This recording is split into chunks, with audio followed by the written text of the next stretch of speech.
Hola, muy buenas. Bueno, qué gusto estar aquí. En este auditorio hacía mucho que no venía y me encanta porque es como súper vertical, entonces siento que os tengo súper cerca, muy cerca. Bueno, antes de empezar yo quería contar un poco, estoy segura que en realidad todo el mundo habéis escuchado hablar de las self-orgs o organizaciones autoorganizadas, valga la redundancia, es un término que me gusta más que autoorganización o autogestión porque parece que pasiviza un poco más a esa forma de organizarse, sobre todo si utilizamos las terminologías inglesas, ¿no? Que utiliza como el participio, ¿no? Self-managed, ¿no? Entonces, bueno. Pero por si acaso hay alguien que no sabe o a lo mejor que dices, oye, vamos a poner un lenguaje común aquí esta tarde, ¿no? Pues yo lo resumiría resumidísimo en que son organizaciones que no tienen una estructura jerárquica, en las cuales las personas tienen unos altísimos niveles de autonomía, muy altos, es decir, con simplemente el propósito de la organización, todo el mundo se enfoca ahí y no hay necesidad de que nadie esté dando órdenes a nadie y que el poder está totalmente distribuido. Esto sería. Entonces, en base a esta descripción, a mí lo que me gustaría es empezar haciendo un pequeño juego. Os propongo un juego, ¿vale? Yo he elegido pues 10 organizaciones un poco que me ha apetecido y me gustaría que me dijerais cuál de ellas, os las voy a ir mostrando una a una, me dijeras cuál de ellas piensas que es una self-org y no cualquier otra cosa. Es decir, no una organización jerárquica, no una organización horizontal más modo asamblearia, no, ¿de acuerdo? Una self-org, ¿sí? ¿Cómo vamos a hacer esto? Yo voy a ir pasando una a una, vais a ver el nombre y 2-3 datos, y los 2-3 datos en cada una de ellas que os voy a mostrar van a ser siempre los mismos, con lo cual te va a dar rapidísimo ver un poco como unas características para que, pues no sé, porque sepas algo y tengas alguna referencia pues a la hora de decir, oye, sí, me lo parece. He estado muy tentada. He estado muy tentada a ser malvada, lo más malo del mundo, y pediros que, si consideras que es una self-org, que te pongas de pie. Pero claro, he visto los asientos que son de estos, de tal, ¿no? Y he dicho, esto va a ser un lío, todo clan, un montón de ruido, no sé qué, o sea que os habéis salvado por los pelos, pero vamos, por los pelos. Así que lo vamos a hacer a una manera convencional de levantas la mano, ¿de acuerdo? Os ha salvado el espacio. Bueno, pues vamos allá. La primera, tenemos aquí a esta empresa que veis que se llama Buurtzorg, es una empresa de atención sociosanitaria, tiene actualmente más o menos más de 10.000 personas, se fue fundada en 2006 en Holanda. Manos arriba quienes piensan que es una self-org. Y veo pues como un 5%, un poco más, un 10% de la sala que levanta la mano. Ok, la siguiente. Esta es una empresa de automoción, 400 personas, francesa, fundada en el 59. A ver, ¿quién piensa que es una self-org? Y hay como un 1% de la sala, yo creo que levantáis la mano, más. Esto es una productora y distribuidora de electricidad. Más o menos ronda, no tenía el dato más preciso, entre 5.000 y 10.000 personas, estadounidense, fundada en el 81, cotiza en bolsa. Manos arriba, ¿quién piensa que es una self-org? Y también hay como un poquito más, un 5%, un 3%. Vale, seguimos. FDSA es una tecnológica, unas 53 personas, está en Palma de Mallorca y fundada en el 96. Manos arriba. ¡Ahí va! ¡Madre mía! Bueno, no llega al 100% de la sala, pero se queda como en el 90%. Vamos a ver más. Esta, Heilig-Genkfeld Kliniken. Son hospitales de atención a salud mental, unas 600 personas, fundada en 2006 en Alemania. Manos arriba. Bueno, un 20%, 30% parece que consideráis. Tenemos Sun Hydraulics, estadounidense, fundada en los 70, 900 personas, fabrican válvulas e hidráulicos. A ver, manos arriba. Hay como un 5%, un poco menos. Morningstars se dedica a hacer cosas con tomates, entre 400 y 2.400 personas, fundada en USA en el 75, manos arriba. A ver, bueno, un 5-10% estaría la cosa. Una editorial multimedia, 90 personas y 20 perros o perras. Está en USA, fundada en el 85, manos arriba. Ahí va. Un 80% de la sala creéis que es autoorganizada. Venga, vamos casi al final. Esta igual la conoce alguien porque está en Huesca, fundada en el 80. 52 personas se dedican a generar espacios de descanso a través de máquinas de vending y debe patrocinar hoy algo, pues tenemos al menos botellas de agua de Evoca aquí. Manos arriba, ¿quién piensa que es autoorganizada? Un poco, bueno, ahí es 30%, 20-30%. Y una última, llegamos a la 10ª de mi selección. De Luz, una empresa de restauración fundada en Santander en el 2010, son unas 160 personas, manos arriba. Bueno, como un 15% o algo así parece ser. Perfecto. ¿Queréis saber la respuesta? Sí. ¿Queréis saber? Anda, que si ahora no os lo digo. Bueno, todas ellas son autoorganizadas. Todas ellas lo son. Hay algunas, es cierto, que en un nivel un poquito más bajito, que hay determinadas cuestiones que no han incorporado, pero todas lo son. Entonces a mí me gustaría ahora saber, porque claro, habéis estado levantando las manos y habéis tenido que tomar una decisión. Yo quisiera saber qué criterios habéis seguido, ¿no?, para decidir. Me gustaría que levantaseis la mano quienes, cuando veíais que tenía un tamaño pequeño, hacía que os decantaseis por decir sí, esta es. Buah, parece que hay como una idea bastante generalizada de que, bueno, que si es pequeña eso es posible. ¿Quiénes que seguíais el criterio opuesto, el que era grande y entonces os llevaba a que tal? Uy, 2 personas. Muy bien. ¿Quiénes utilizabais el criterio de, bueno, si es extranjera o lo parece por el nombre, entonces es más probable que sea autoorganizada? A ver, manos arriba. Bueno, aquí muy bien las valientes que habéis reconocido que sí, es verdad, y no sois las únicas. ¿Quiénes seguíais el criterio del sector, ¿no? Bueno, si es industrial, bueno, si es tecnológica. Vale. ¿Quién ha seguido el criterio de los perros? Vale, me gusta vuestra honestidad, muchas gracias. Vale, pues el caso es esto, que es muy frecuente, ¿no? Este tipo de pensamientos que lleváis ¿no?, en el disco duro de vuestras cabezas es bastante compartido. Yo cuando voy a dar talleres en sitios que quieren aproximarse a las autoorganizaciones, me pasa esto, ¿no? Empiezo a decir, bueno, pues si quisieras llevar tu empresa a la autoorganización, tendrías que seguir este camino, este otro, luego hablaré un poco sobre eso, ¿no?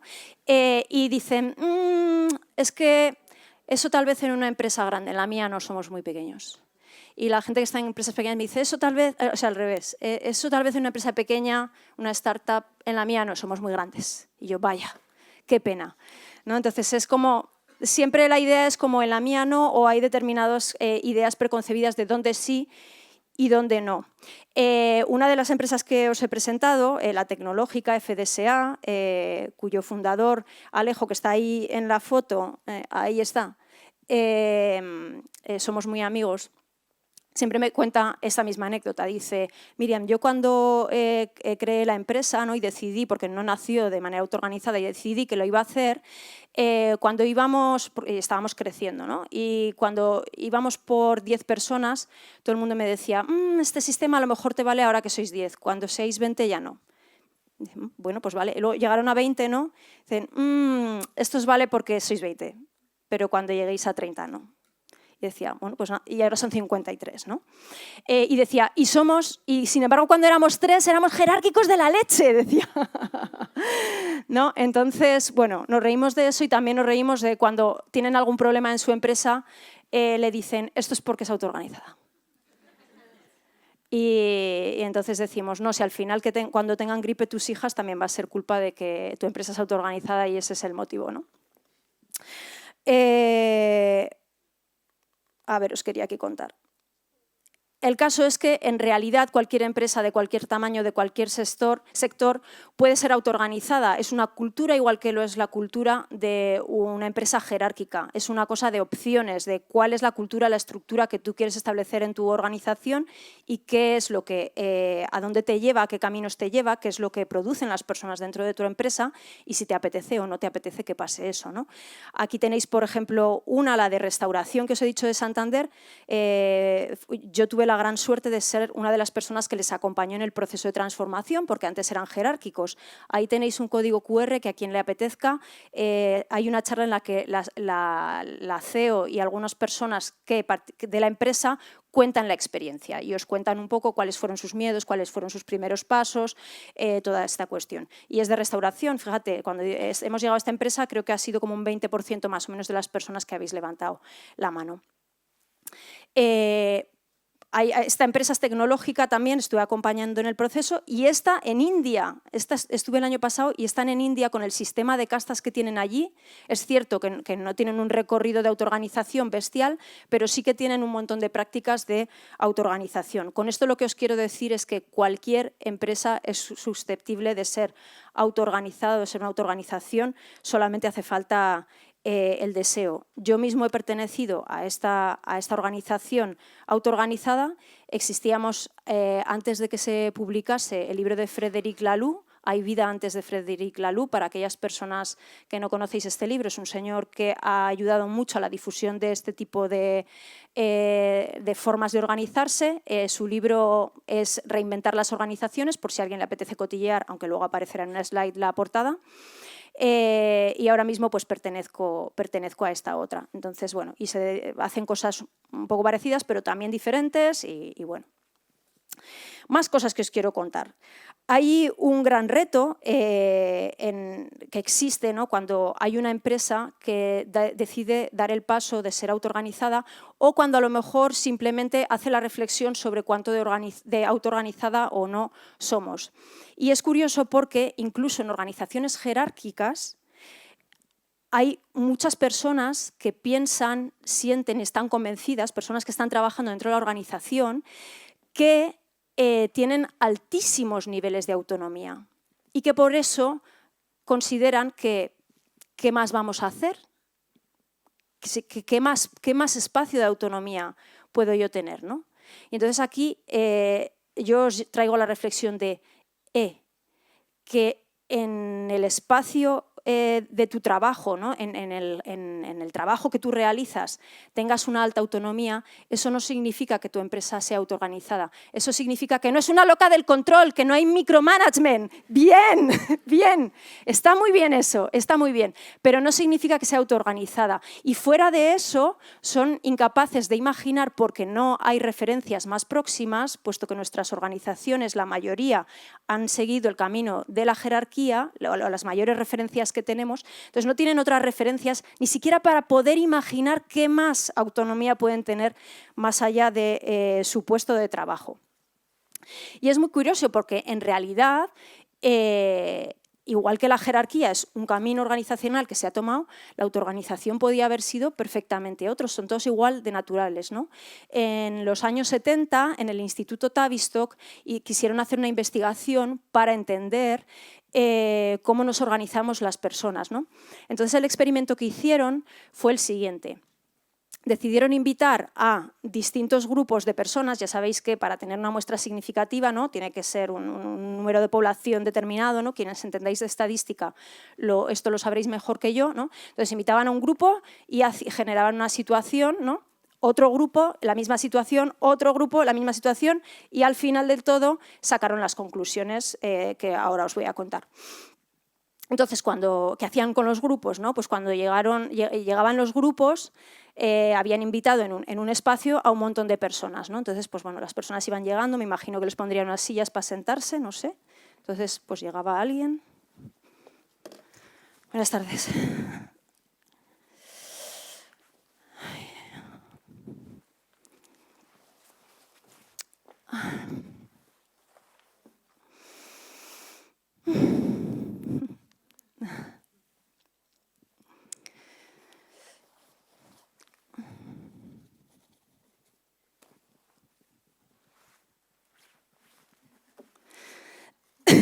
Hola.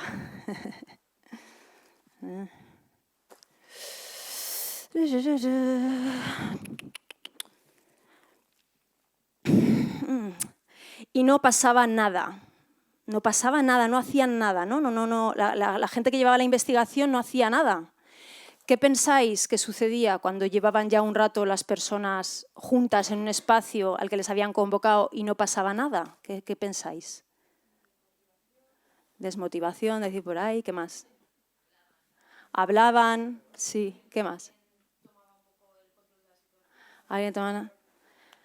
Muy bien, pues pasaba un poco de todo, ¿no? Entonces, al acabar el estudio, ¿no? Analizaron un poco cuáles eran esas cosas, esas reacciones que más se habían repetido, ¿no? O que de manera más significativa.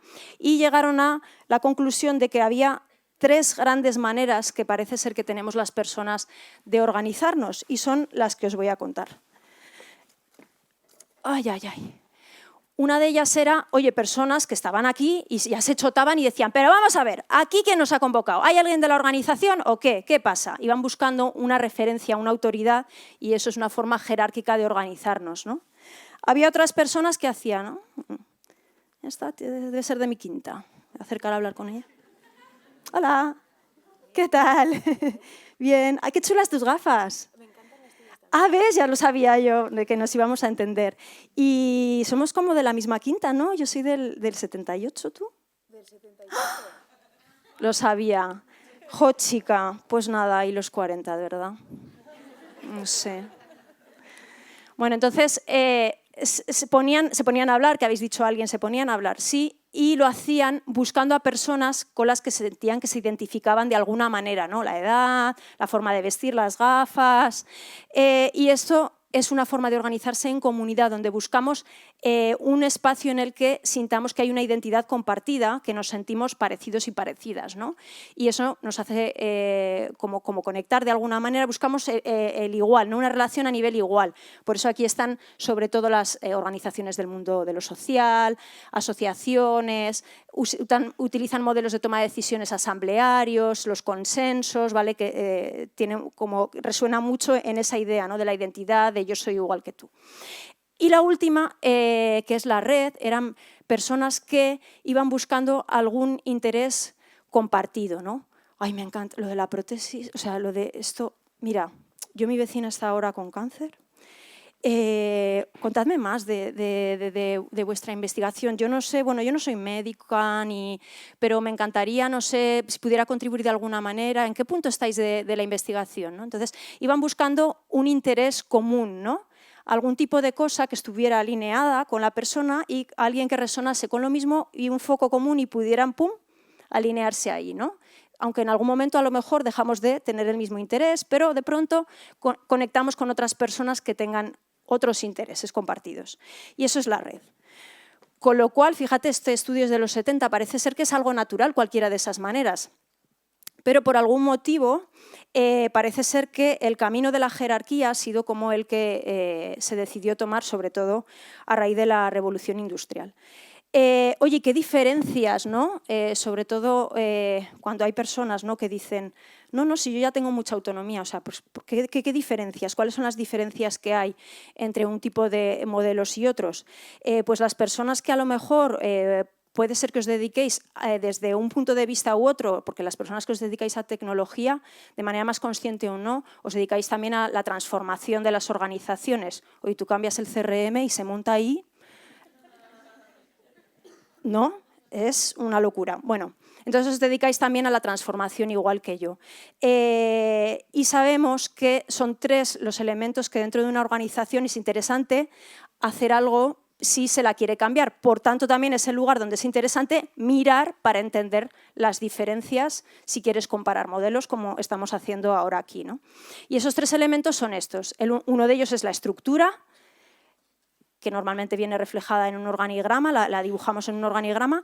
Otro de ellos es la cultura y, por último, los procesos que tiene la organización. Y llegados aquí, yo quisiera que hiciéramos otro pequeño juego. Entonces, porque vamos a empezar un poco hablando, a profundizar en cada uno de estos, bueno, principalmente en estructura y procesos.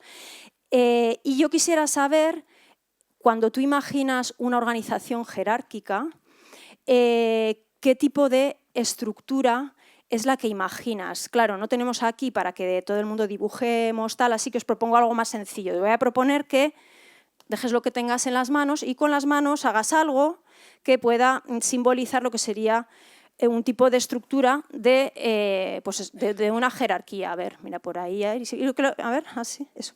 Y que lo levantéis para que yo lo pueda ver bien. Muy bien. Me encanta. Bueno, estamos ensayando ya para el 8M de 2024, ¿de acuerdo? Muy bien, así me gusta. A mí me encanta en las charlas dejar esta cosa ya como practicándola. Muy bien. Pero curiosamente el 8M, fíjate que es todo lo contrario al modelo jerárquico, ¿verdad? Vale. Pues efectivamente, ¿no? Las estructuras jerárquicas tienen como esa pinta de pirámide, ¿no? Y, como digo, resulta que esto se ha venido configurando pues nada más y nada menos que en 1760 y 1870, chica.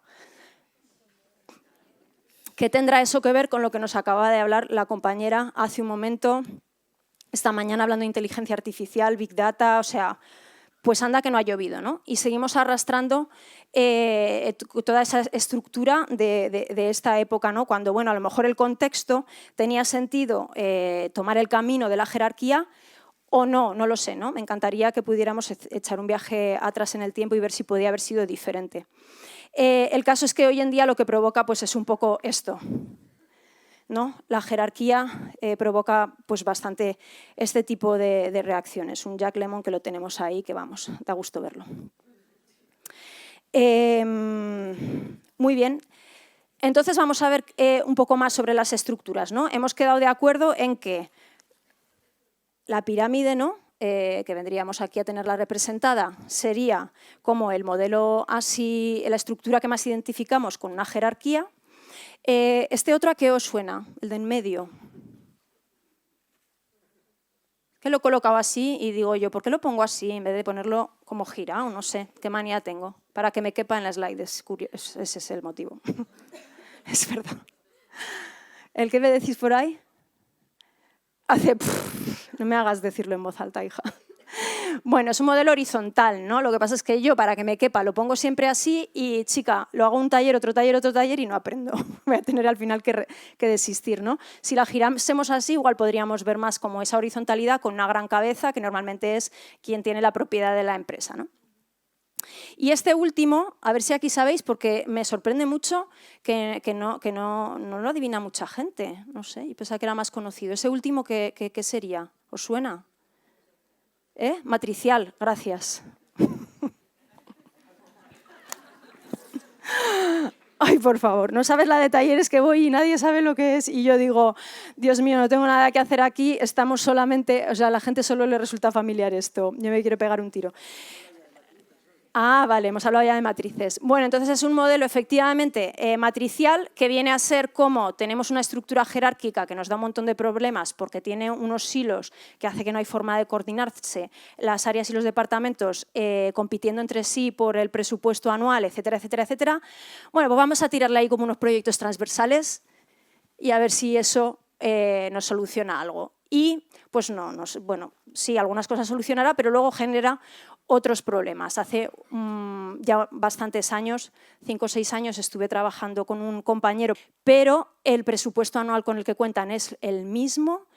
Les pides que rindan cuentas a final de año y resulta que en el proyecto transversal tienen que invertir diferente. Entonces dicen, no, yo tengo que... Al final tú me pides cuentas, como voy a invertir más en el proyecto transversal, luego no me llega para lo mío. Bueno, entonces, este tipo de cosas. Vale, entonces, ¿qué otro tipo de estructuras tenemos alternativas? Pues las que efectivamente tienen empresas autoorganizadas tienen más esta pinta, ¿no? Tienen más esta pinta. En las organizaciones en las que he estado yo y estoy, funcionamos más así, es así como funcionamos, y imaginaos esto moviéndose, ¿no? Moviéndose constantemente, o sea, no es una foto fija, sino que hay ahí elementos que cambian, salen, entran, lo que está fuera o dentro de la organización no está claro, no hay una frontera. A partir de esta raya tú no eres de las nuestras, ¿eh? que eso es lo que tenemos en la mayoría de las organizaciones. Tengo un amigo que está en una empresa y resulta que él es autónomo, pero es de estos autónomos que están ya como contando a full time con sus servicios y después de 3 años parece que está como fagocitado allí, ¿no?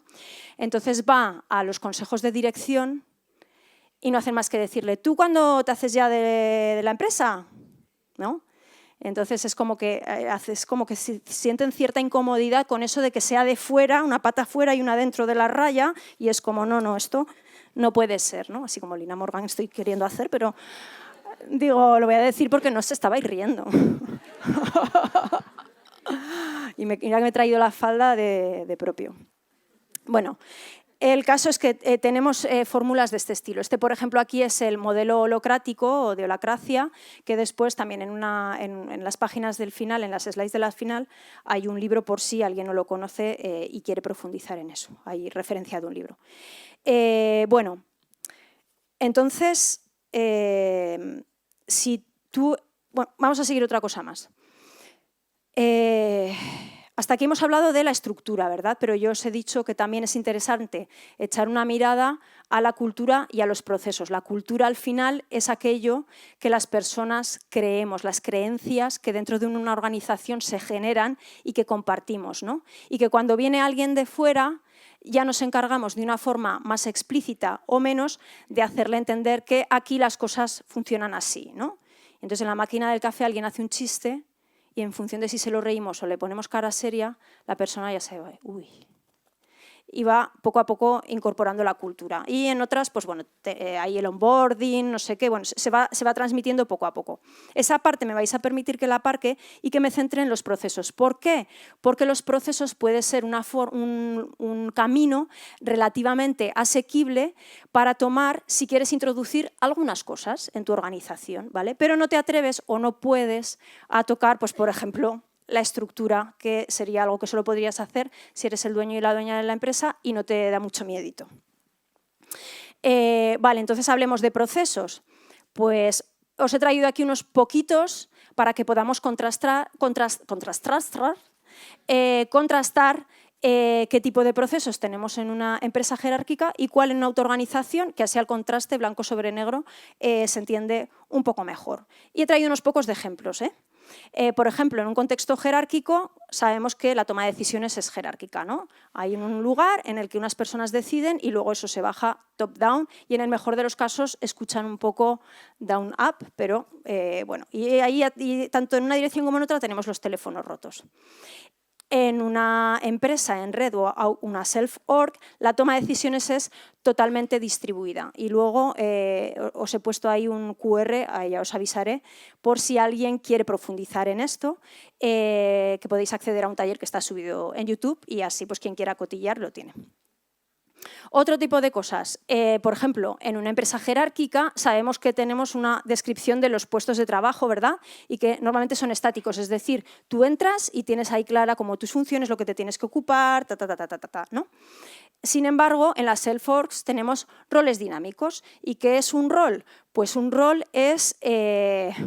son misiones, es decir, por ejemplo, en un contexto proyecto, ¿qué necesitaría ser hecho para que este proyecto saliera adelante? Hacemos una lluvia de ideas, se coloca ahí, vale, y ahora, ¿qué roles responderían a esto que necesita ser hecho?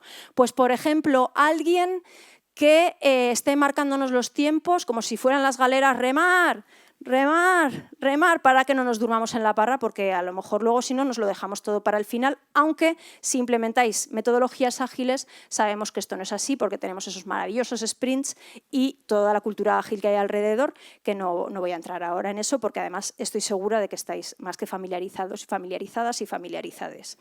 Entonces, organizaríamos estos roles diciendo, bueno, pues si necesitamos a alguien que nos marque los ritmos, vamos a crear el rol, por ejemplo, uno que solemos utilizar mucho en Greater Than, de drummer, que toca los tambores, como los de las galeras. Entonces, no es quien tiene que hacer el trabajo, sino que lo que tiene que hacer es como marcarnos los ritmos al resto del equipo. En una organización jerárquica, la información está segregada en función de la posición, es decir, cuanto más alto estás, más información tienes, o eso se piensan. Y según vas yendo más para abajo, tienes menos información, por lo menos de la que lleva el apellido estratégica. ¿sí? En una self-org, sin embargo, se suele practicar la transparencia radical y la información es 100% compartida. A través de los Slacks está accesible todo. Por ejemplo, yo cuando empecé a formar parte de otra de las organizaciones que os he referenciado, en la que yo formé parte, en Wishare, el primer día que, bueno, entendimos que yo estaba como por allí, porque tampoco no estaba claro el fuera y el dentro, me dijeron, ya te hemos dado acceso al Drive. Y entré en el Drive y veo ¡vum! Una de carpetas, ¡buah! O sea, tuve acceso a toda la información, las finanzas, los proyectos que había en marcha, los que habían sido pasados, la base de datos de cliente, todo. Allí se practicaba la transparencia radical. En una organización jerárquica tenemos, bueno, no en todas, normalmente según va creciendo la empresa, empieza a recurrir a este tipo de cuestiones, pues eso, es como una gestión del desempeño y revisiones anuales, cosas de estas, ¿verdad? Sin embargo, en autoorganizadas no. Hay una incorporación natural de un proceso de feedback multidireccional. Cualquier persona puede dar feedback a cualquiera porque nos hemos entrenado para ello, tanto para darlo como para recibirlo, que también, ¿vale? Porque hay una intencionalidad en poner atención a las emociones de las personas. No entendemos, como a veces, no siempre, pero como a veces pareciera ser que se pudiera entender en un contexto jerárquico, que las personas no tenemos emociones, ¿no? Es como un robot, no puedes llorar, no te puedes frustrar, no puedes... ¿no? Parece como que tu emocionalidad, y si estás triste porque ha pasado algo en casa, pues eso te lo tienes que guisar en casa, ¿no? Sin embargo, en las autoorganizaciones se canaliza, o sea, se da espacio para esa parte y se la abraza y se entiende que es parte de la persona. ¿Me estoy comiendo un pelo? Ya. En las empresas jerárquicas, pues bueno, también se trabaja, no se suele poner tanta atención a la gestión de los conflictos y ya cuando se hace bola, pues vas al jefe o la jefa o recursos humanos. Sin embargo, aquí sí.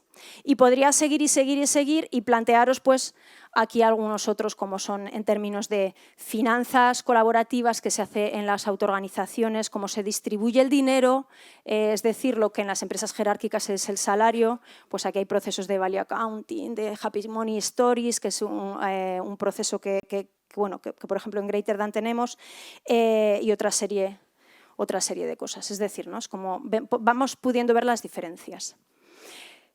Entonces, ¿por dónde podrías tú empezar si te apeteciera experimentar? No digo nada más, pero sí jugar, experimentar, ¿no? Tal vez en un equipo en el que tú sí que tengas acceso, puedas hacer algo. Pues en realidad por donde quieras, ¿no? Te puedes, por ejemplo, coger el listado de procesos y decir, a ver, he hecho un vistazo, ¿en dónde podría hacer un pequeño experimento, pilotar algo, ¿no? Y si funciona bien, pues lo iteramos o lo hacemos más grande. Por ejemplo, en la empresa de automoción, esa que casi nadie habéis levantado la mano cuando os la he mostrado, allí que es el primer paso que dieron. El primer paso que dieron fue que cuando un operarie tuviera que ir al almacén a coger una herramienta, que no tuviera que dejar su firma y la hora a la que he cogido esta herramienta y qué herramienta es para asegurarnos de que la devuelve, porque fíjate, la gente se mangonea, se mangorrotea las herramientas como los lapiceros del IKEA. Entonces dijo, le voy a quitar eso, ¿vale? Y se encerró en el despacho y dijo, mañana tenemos que reponer todas las herramientas de la empresa. Entonces, ¿qué pasó? No pasó nada. Nadie, o sea, no pasó nada. Las herramientas se mantuvieron y si alguna faltó en algún momento, que fue algo que tan apenas se dio, fue por algún despiste, algo que fue perfectamente solucionable, ¿no? Entonces, este señor decidió empezar por ahí. Bueno, pues ya está sembrando una semilla, ¿no? Que transmite confianza, autonomía. La persona que estaba aquí, que solo se dedicaba a apuntar a ver qué herramienta te llevas, el tornillo, jolín, decirme alguna herramienta, no sé. Se me ha fastidiado el chiste porque no me sé ninguna herramienta. Decidme una. Venga, un taladro. Repito, Entonces, la persona que estaba aquí, ¿no? Ocupándose de toda la jornada, apuntar a que te llevas un taladro, vale, de acuerdo. Ya sabes que a las 17:30 yo me voy 10 minutos antes porque tengo que dejarlo recogido, no me fastidies, ¿no?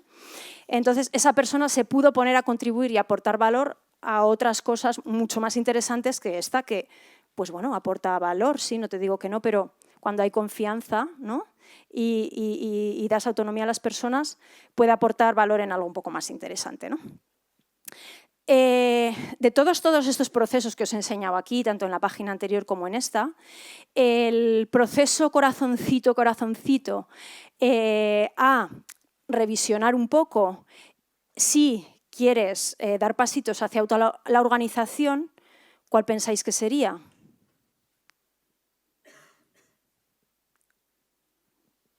Venga, lo voy a decir yo, que sois muy tímidos y tímidas. Pues sería, fijaos, si os he dicho al principio de la sesión que una autoorganización, resumiéndola en 2 líneas, sería aquella que tiene altos niveles de autonomía, no tiene una estructura jerárquica y la toma de decisiones está distribuida. Entonces sería la toma de decisiones. ¿Qué modelos de toma de decisiones conocéis? Venga, me la juego, voy a lanzar la pregunta, a ver si alguien contestáis. Por ahí levantás. Consenso, muy bien. ¿Algún otro? Por mayoría, que es democracia, ¿no? A votación. ¿Y por ahí os oía? Sociocracia. Bueno, sociocracia no es un modelo de toma de decisiones, es un modelo organizativo. Muy bien, porque no me lo has dicho antes, que estarías aquí conmigo y estábamos contándolo entre las dos. Y utilizan un modelo de toma de decisiones ahí especialmente, que en Greater le hemos dado una vueltita de tuerca y ahora os doy un dato para que podáis explorarlo si queréis, para que os resulte más fácil acceder a ello. Muy bien, y el otro que normalmente decís es autocracia, dictadura. Empieza la gente en los talleres y dice eso, dictadura, autocracia. Bueno, entonces, bien, autocracia, pero autocracia no distribuida, porque también tenemos autocracias distribuidas. ¿Cómo te quedas? ¿What? Dicen, ¿what? Exacto, hay autocracias también distribuidas. Vale, entonces sería el modelo de toma de decisiones. Aquí hay una tabla que aparece arriba del todo, una batería más amplia, además de estos 3 que son tan conocidos, autocracia, democracia y consenso de toma de decisiones, y ahí tenemos, bueno, ¡ay! Aquí no tengo la nota al pie, sale en la siguiente. Pero aquí tenemos los consentimientos, ahí aparece en singular, pero en realidad son consentimientos y dentro de eso hay distintos, ¿no? Y bueno, pues como otros. Y a la izquierda, pues como una serie de criterios en los que te puede decir, oye, este sería más recomendable según el contexto y tal, ¿no? Vale. Aquí, arriba a la izquierda, tenéis un QR, ese que os he prometido, que si queréis profundizar en esto, porque yo no quiero alargar más y ya estamos llegando al final de mi intervención, queréis realmente profundizar en tema de toma de decisiones. Hay un taller grabado en YouTube y entonces entráis ahí y os lo miráis si os interesa. Vale, entonces aquí tendríamos los 3 más que hemos nombrado, autocracia, democracia y el consenso, más otros 2 que son con bastante frecuencia, aunque no los únicos, utilizados en empresas autoorganizadas, porque en realidad lo interesante es como jugar con todo el abanico, ¿no? Muy bien. ¿Tienes que ser 100% autoorganizado en tu empresa? ¿No? Aquí tener que, no hay nada, pero igual que no tienes que ser autoorganizado, tampoco es necesario ser jerárquico, ¿no? O sea, en los gustos están los colores, puede haber distintos niveles de cosas. Os he nombrado la empresa de India, ¿no? que por ejemplo, no era la leche de autoorganización, teniendo en cuenta además que están en una sociedad de castas, lo cual dificulta, ¿no? La cultura social dificulta, la nuestra también, pero bueno, en nuestro sistema es diferente y no tenemos las castas, tenemos otras cosas. Entonces, dificulta a lo mejor salir de ese modelo jerárquico. Entonces, no hace falta irnos del 0 al 100, pero sí que puedes ir jugando. Yo os he dejado aquí unas propuestas de procesos con los que podéis juguetear, podéis cotillear lo de toma de decisiones si te apetece, y luego podéis hacer cosas más sencillitas como con las que empezó Fabi, aunque ahora ya están en un alucine, el punto en el que están. A nivel de finanzas y de todo, o sea, es increíble. Pero fíjate, empezaron simplemente con no poner el nombre en el taller cuando querías llevarte ¿cómo hemos dicho que nos llevábamos? El taladro. Pues, Iba a decir muchas gracias, pero no, no, no. Aquí os dejo las referencias que os he estado prometiendo. Son varias lecturas, si os apetece profundizar. Una de ellas, Holocracia, que la compañera nombraba Sociocracia y son prácticamente como lo mismo. Holocracia es una evolución de Sociocracia, pero es como básicamente lo mismo. Y aquí podéis escanear también para acceder a vídeos en los que hay entrevistas con empresas autoorganizadas. Una de ellas es la de FDSA, veis ahí a mi amigo Alejo, y alguien tal vez reconozca aquí a Teresa, que es con ella con quien hacemos las entrevistas, a Teresa Oliver, de Agilismo. Y bueno, pues podéis como seguir las entrevistas que vamos haciendo a empresas que ya están en ese punto. Y ahora sí, muchísimas gracias, muchas gracias. Hola, Miriam, muchas gracias por la charla, me ha encantado, sobre todo porque yo también pienso como tú, que sobre todo estoy en contra de todas las jerarquías, pienso que no tiene que haber jefes, sino líderes naturales. Pienso que primero tienes que ser buena persona para luego ser un buen profesional, ¿no? Y que todo el mundo hace un aporte de valor y que un arquitecto, su trabajo no sirve para nada si no hubiese alguien poniendo ladrillos. Quiero decir, yo lo veo todo horizontal, no de otra manera. Entonces, tenía dos preguntas al respecto, ¿no? Y una es que pienso que depende, llamémosle, la persona que está por tu responsable, cómo es, la manera que es, te deja más o menos, o porque lo que he vivido, ¿no? Te deja más o menos esa autonomía, esa independencia, esa responsabilidad con tu equipo, de que hagas todo el mundo igual. Claro, si te toca otro responsable que no piensa como tú, te está marcando todo el momento, te está fiscalizando y demás. A ver si tú también piensas así en eso, y que depende de la persona a la que te obligan a reportar automáticamente. Y luego la otra pregunta sobre todo era cómo conseguimos que gente como tú vaya a las empresas a concienciar de esto, y cuándo crees que esto será algo natural y que no habrá que tener, porque estando en un mundo como la tecnología, aunque parezca mentira, sigue siendo muy jerárquico. O bueno, no voy a generalizar, pero yo conozco bastantes empresas que es muy jerárquico. Y parece mentira que en un sector como la tecnología, que parece que es el que mejor se puede adaptar a esto, no se consiga. Gracias. Muy bien, muy buena la primera pregunta.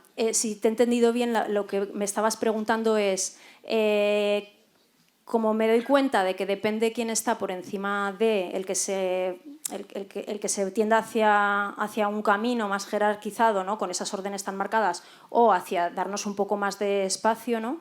¿Qué pasa ahí, ¿no? ¿Cómo se hace ahí? ¿Es eso la pregunta, más o menos?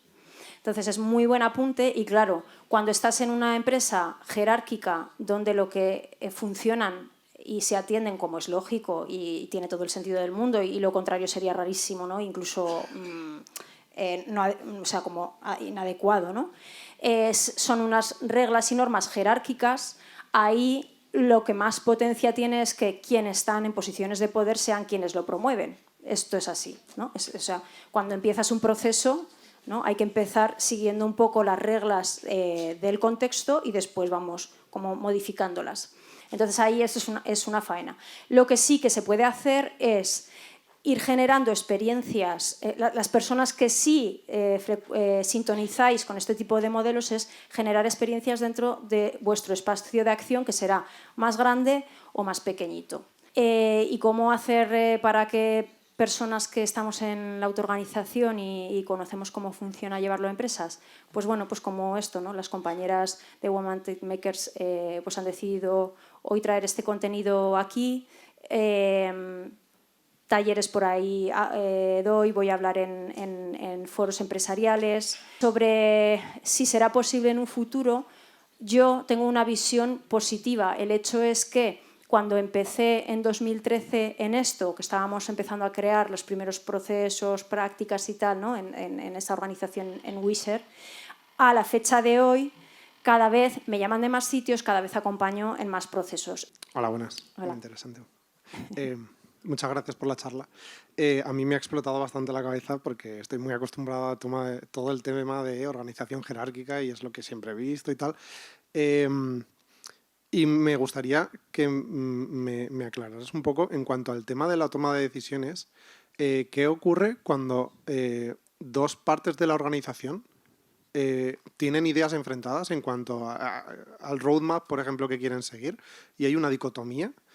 ¿Cómo se llega a un consenso? ¿O se rompe esa organización en dos de repente? ¿Cómo resolvería? Es muy buena pregunta esta. Y además me gusta por dos motivos, ¿no? Uno por lo interesante de la pregunta y el otro porque me permite señalar una cosa y es esa problemática es potencialmente es una problemática que potencialmente puede pasar en un contexto jerarquizado y en un contexto autoorganizado, ¿no? A veces me encuentro con que dicen, es que para las tomas de decisiones estas que nos explicas hace falta mucha madurez. Y en la jerarquía no, para las que se aplican allí no hace falta madurez, allí no. Entonces es como, hay problemáticas que se dan en cualquier contexto y la solución probablemente vaya por un camino parecido, ¿no? En el que estás nombrando ahora tú, que es tan interesante, si las partes no están sabiéndose encontrar, probablemente haya falta lo que en mediación se llama la tercera parte, que puede ser alguien de dentro de la organización o puede ser una profesional o un profesional externo que ayude ahí a desenquistar esa situación que se está dando. Eso realmente es lo que yo veo con la información que tengo de lo que me has dicho. No sé si a lo mejor luego hay más cosas y no se ajusta. Gracias.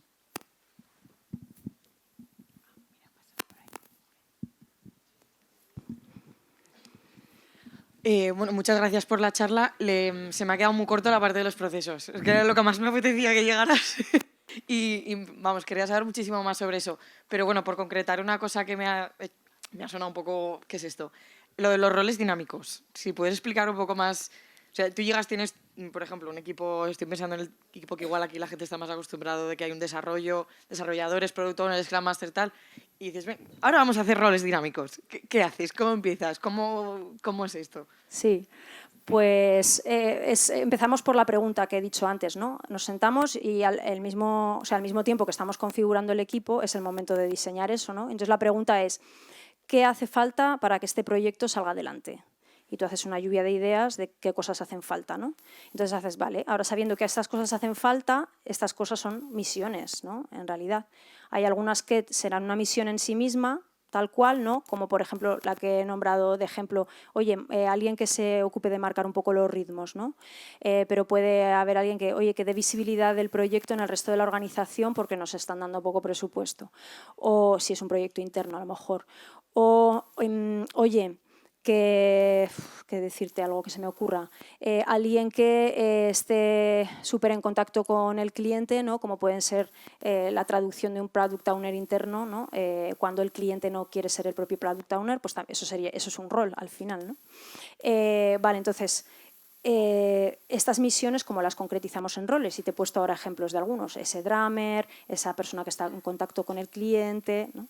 ¿Y por qué son dinámicos? Porque a lo largo de la vida del proyecto, si dejan de tener sentidos unos u otros, se van cambiando y además nos los vamos cambiando como cromos. Es decir, no necesariamente siempre tengo que ser yo la drummer, que a lo mejor en un momento dado del proyecto pues me puedo cansar o me puede pasar algo a nivel personal, en esto que os he dicho que se integra mucho la vida personal y emocional, ¿no? dentro del trabajo y querer soltar ese rol y que alguien lo coja, ¿no? Pero como los tenemos en algún tipo de pizarra digital o física colocados, ¿no? Pues jugamos con ellos como con las tarjetas, ¿no?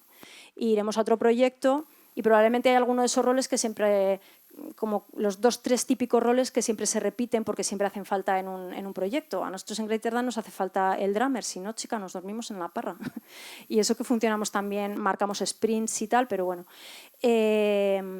Pero luego hay otros que serán totalmente diferentes. Y siempre esos roles los configuras en base a la pregunta de qué es lo que hace falta en este proyecto. Si tienes más interés en esto, escríbeme y te mando una plantilla de roles que es la que ayuda bastante como a hacer el diseño de cada rol y a lo mejor eso te da un poco más de luz.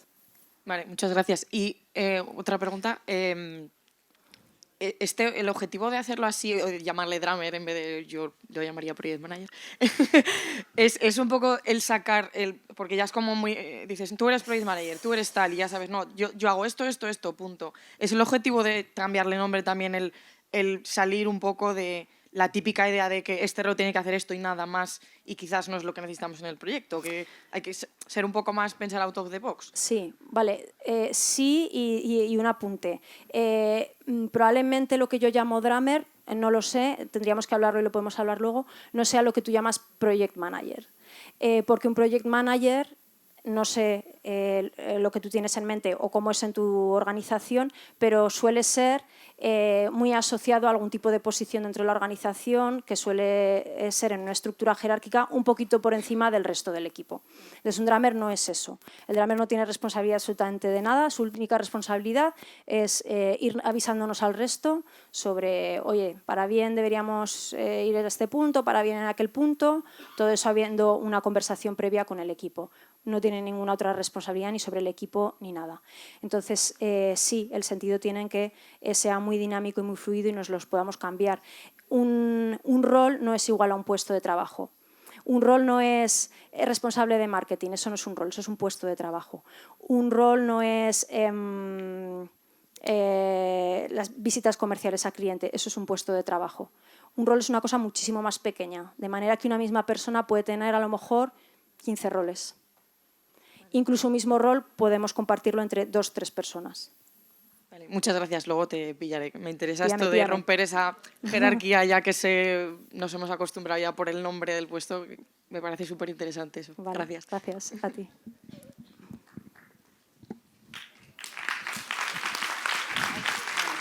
No sé si tengo más tiempo. Es que hay 2 más. No sé, ¿tenemos más tiempo? Porque te han aplaudido, pero, pero hay muchas dudas que veo, muchas manitas.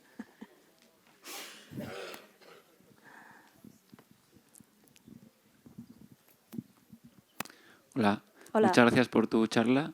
Yo tenía la duda, por ejemplo, en Evoca, que igual es la empresa más cercana, ¿en qué se refleja todo esto que has comentado? O sea, Sí. en algo más tangible que lo que has hablado más general. Vale. ¿Les conoces un poquito internamente o Muy poco. sabes? ¿No? Pues Evoca que en esos vídeos de YouTube que os he referenciado antes hay una entrevista a Raúl de Evoca, al presidente. Entonces, si a alguien le apetece escuchar así como más detalles, ahí tenéis. Pero para resumírtelo ahora aquí, sería que allí decidieron incorporar el modelo holocrático, holocracia, que también os he puesto una foto del libro para quien tenga interés. Y además a mí me hace mucha gracia porque Raúl de Evoca, él dice, holocracia es para cobardes. ¿Y por qué dice esto? Porque holocracia te muestra, si ves el libro y las metodologías que tienen desarrolladas, un modelo muy concreto. Es decir, tienes que hacer esto, tienes que hacer esto, tienes que hacer esto, tienes que hacer esto. Este tipo de reuniones, este tipo de estructura, este tipo de no sé qué. Y si quieres hacer holocracia, tienes que seguir eso, ¿no? Y si no haces holocracia, haces otra cosa, ¿no? Igual que si nos pusiéramos muy ortodoxos y ortodoxas, pero si lo que quieres es hacer Kanban, entonces no empujar sino estirar, no, todas las reglas que tiene Kanban o Scrum, y si no estás haciendo eso, estás haciendo otra cosa, ¿no? Entonces, depende del nivel de ortodoxia en el que te quieras poner, ¿vale? Entonces, cogieron esa metodología por decir, si no sabemos por dónde empezar, pues vamos a coger esto que está como tan pautado para no perdernos. Pues lo que incorporaron fueron principalmente una cosa que hay en holocracia, que son las reuniones tácticas y las reuniones de gobernanza. Y sobre todo las reuniones tácticas pueden ser interesantes per se, pero para mí no tanto. Las más interesantes para mí son las de gobernanza. Las reuniones de gobernanza son unas reuniones a las cuales van las personas cada vez que identifican una tensión dentro de la organización. Se realizan de manera periódica, pues una vez al mes, por ejemplo, y van las personas a expresar tensiones. ¿Y a qué se llama tensión? Se llama tensión a cualquier cosa que tú detectas que no está funcionando, o que genera ineficiencias, o que genera malestar en las personas, un proceso que lo que sea, oye, esta relación entre un área y otra que hay fricción, lo que sea, cualquier cosa que no funciona bien. Y entonces allí, siguiendo un proceso de reunión que tiene que ver con alguno de los modelos de toma de decisiones que hay en el vídeo de YouTube que os he referenciado, siguen como ese modelo y buscan una solución a ese problema. Y dices, bueno, pues sí, ¿qué diferencia puede haber en eso con una empresa jerárquica? Porque a esas reuniones puede ir, bajo mi punto de vista, para que hubiese una autoorganización 100% podría ir cualquier persona de la organización. Holocracia lo que te marca es que vaya un rol que se llama link lead, ¿vale? El líder que hace de link. ¿Y de qué hace de link? Hace de link entre una estructura holocrática, está organizada en círculos, no tiene una pirámide o una estructura piramidal, sino que está en base a círculos. Los círculos están compuestos por roles y entonces va una persona representante, que es esa persona a la que llamamos link lead, ¿vale? Y este rol, si cuanto más autoorganizada quieres que sea tu empresa, pues debería ser algo rotativo y realmente quisiera para facilitar que haga esa función de representación y no acabe como consolidándose en algo parecido pues a un project manager o a un responsable de área o responsable de área o algo así. Sí. Muchas gracias. De nada. Hola Miriam, me ha gustado mucho tu charla. Estoy muy contenta porque te pongo pies, ya te había puesto la cara.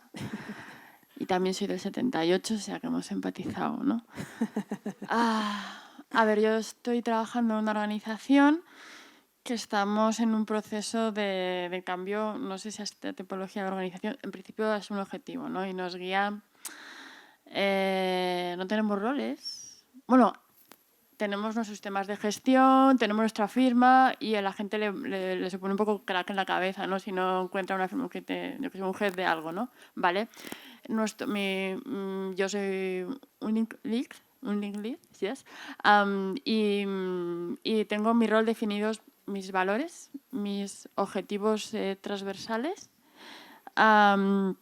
y luego mis competencias no técnicas, ¿no? Entonces, después de todo este rollo introductorio, pero bueno, es un proceso que lleva 2 años. A mí me ha supuesto una ruptura muy importante y creo como todo proceso de cambio con aprendizajes y me he sentido muy acompañada. Aparte, hay una consultoría externa, hemos recibido trabajo con coach psicólogos porque la verdad el proceso del cambio es fuerte, ¿no? Y es una organización, hoy en día somos 150, estamos en 6 países, promovemos la diversidad, todo esto es duro, pero yo creo en estos sistemas, ¿no? Al final, y es lo que decías, estamos en otra era, ¿no? Y quería que nos contaras o que compartieras, ¿no? Porque cómo se gestionan estos procesos de cambio. ¿Cuánto tiempo? Yo no te voy a pedir tiempo en sí, pero ¿cómo convences a una organización? ¿Cómo se les convence a una organización cuando vas ya de entrada para que te escuchen, que quieran confiar en el proyecto? Porque al final, lógicamente, las organizaciones tenemos unos objetivos económicos y de crecimiento, ¿no? Y ya cuando hacemos cambios de ese tipo hay una parada de muchos temas, hay unos riesgos, ¿no? Perdón, hay una parada quizás productiva, ¿no? Ya solo con las sesiones que tenemos, ¿no? Dedicadas al proceso de cambio de gestión, ¿no? Entonces, quizás para compartir o para decir a alguien, oye, vamos a escuchar a esta chica, vamos a ver, mira lo que nos está contando, ¿no? ¿Cómo vais a convencer y puntos fuertes, puntos débiles? Vaya melón, ¿no? Pero bueno, creo que es lo que me ha faltado un poco. Yo he gestionado proyectos y siempre tienes que ir allá, y lo sigo gestionando, a convencer, ¿no? Oye, y a poner encima de la mesa y a hacer entender a la organización cuáles son esos puntos que tenemos que mejorar y aquellos en los que nos podemos reforzar, ¿no?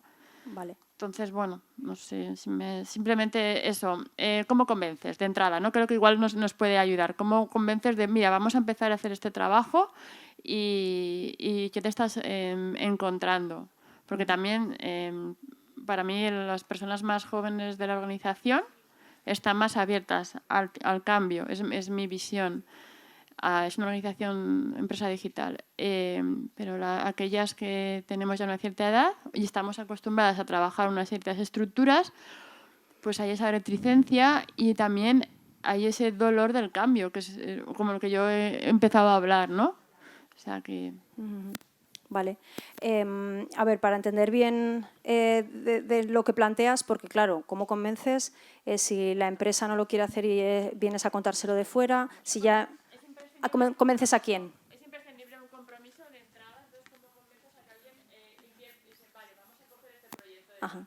Vale, a las personas de dentro de la organización, ¿te refieres entonces? Ah, vale. Sí. Sí. Sí. Pues mira, ¿cómo convences a alguien para que te contrate? Yo no lo he intentado nunca ni lo pienso hacer. O sea, yo no quiero convencer, no, válgame Dios, no, Dios no me gusta, válgame las diosas, convencer a ninguna empresa jerárquica que no quiere a que introduzca la autoorganización, no. A lo mejor no sintoniza con eso, ¿no? ¿Entiendes? Entonces yo solo voy a las empresas que me llaman para hacer algo. Lo que sí que sucede es que a veces me llama las personas que están arriba del todo en la jerarquía y entonces la cosa funciona de una manera. Casi a veces hay que no convencer porque tampoco es la aproximación que me gusta, pero sí abrir espacios del diálogo, hacer aflorar todos los miedos que hay por parte de las personas que van a comenzar ese camino, etcétera, etcétera. Ese es el trabajo cuando el top ya está convencido y lo presenta al resto de la empresa y entonces hay gente que dice ¡ah, qué guay! Y hay gente que dice ¡hostia, espérate! ¿No? Entonces esa es la aproximación, ¿no? Abrir espacios de diálogo. O sea, para mí un kick-off tiene que tener sí o sí, aparte de contar lo que se pretende hacer, después de eso inmediatamente, qué os preocupa o asusta, qué cosas os entusiasma y tercero, cómo podemos sobrellevar esos retos, esos sustos para poder abrazar lo que nos entusiasma. Invitar a las personas a que reflexionen esto. Dejarlas ahí y otro día retomarlo. Para mí eso es el kick-off ideal en un proceso de cambio en ese contexto. Otra cosa es que quien me llama a veces, que también me ha pasado, es alguien que bueno, no está en el top. Y entonces ahí vemos cómo se puede hacer una experiencia dentro de su ámbito de influencia y luego cómo eso se puede hacer brillar para que desde fuera digan ¡ah! Y hacemos como ese trabajo. ¿Te da respuesta más o menos a lo que...?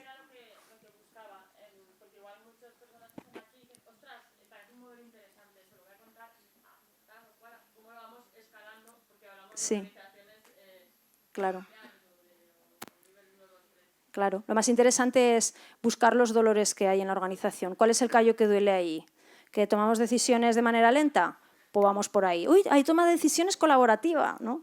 ¿Qué es? Que los silos que nos pegamos entre áreas, vale. Oye, hay maneras de estos silos buscar el dolor que tiene la jerarquía.